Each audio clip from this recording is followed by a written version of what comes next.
چو از بازگردیدن آن سه شاه شد آگه فریدون بیامد بر راه.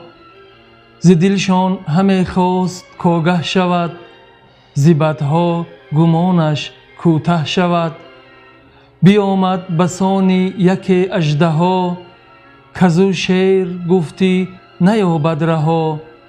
خروشان و جوشان به خشم اندرون، همه از دهانش آتش آمد برون. چو هر سه پسر را به نزدیک دید، بگرد اندرون کوه تاریک دید. برانگیخت گرد و برآورد جوش، جهان گشت از آواز او پرخروش. بیامد دمان سوی مهتر پسر، که او بود پرمایه و تاجور.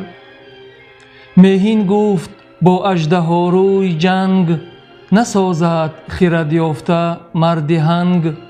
سبک پوشت بنمود و بگریخت زوی، پدر ز برادرش بنهاد روی.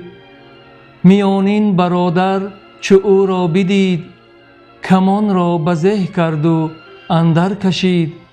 چنین گفت اگر کارزار است کار، چه شیری دمنده چه جنگی سوار. چو کهتر پسر نزد ایشان رسید، خروشید کان اژدها را بدید. بدو گفت کز پیش ما باز شو، پلنگی تو بر راه شیران مرو.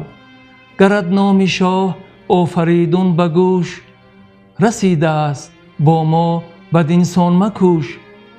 که فرزند اوییم هر سه پسر، همه گرزدارانی پرخاشخر.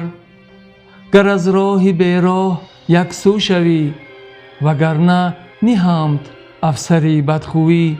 فریدون فرخ چو بشنید و دید، هنرها بدانست و شد ناپدید.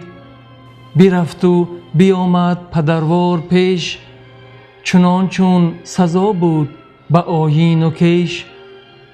ابا کوس و با ژنده پیلانی مست، همان گرزه گاو پیکر به دست. بزرگان لشکر پس و پشت اوی، جهان آمده پاک در مشت اوی. چو دیدند پرمایگان روی شاه، پیاده دوان برگرفتند راه. برفتند و بر خاک دادند بوس، فرو مانده از شور پیلان و کوس. پدر دست بگرفت و بنواختشان، بر اندازه بر پایگه ساختشان. چو آمد به کاخ گرانمایه باز، به پیش جهان داور آمد براز. بس آفرین کرد بر کردگار، کزو دید نیک و بد روزگار. وزان پس سه فرزند خود را بخواند، به تخت گرانمایگی برنشاند. چنین گفت کان اژدهای دژم، کجا خواست گیتی بسوزد بدم. پدر بود که جست از شما مردمی، چو بشناخت برگشت با خرمی. کنون نامتان ساخت استیم نغز، چنان چون بباید سزاوار مغز. توی مهتر و سلم نام تو باد، به گیتی براکنده کام تو باد. که جست سلامت ز کام نهنگ، به گاه گریزش نکردی درنگ. دلاور که نندیشد از پیل و شیر، تو دیوانه خوانش مخوانش دلیر. میانه کز آغاز تیزی نمود، از آتش مرو را دلیری فزود. ورا تور خوانیم شیر دلیر، کجا ژنده پیلش نیارد به زیر. هنر خود دلیریست بر جایگاه، که به دل نباشد سزاوارگاه. دیگر کهتر آن مرد با هنگ و جنگ، که هم با شتاب است و هم با درنگ. ز خاک و ز آتش میانه گزید، چنان کز ره هوشیاری سزید. دلیر و جوان و هوشیوار بود، به گیتی جز او را نباید ستود.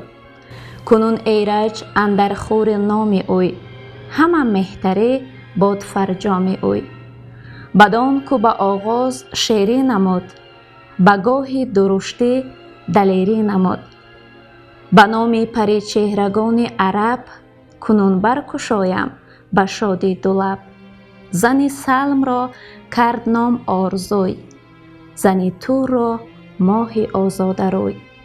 زن ایرج نیک پیکر را سهی، کجا بود سهیلش به خوبی رهی. پس از اختر گردگردان سپهر، که اخترشناسان نمودند چهر. نوشته بیاورد و بنهاد پیش، بدید اختر نامداران خویش.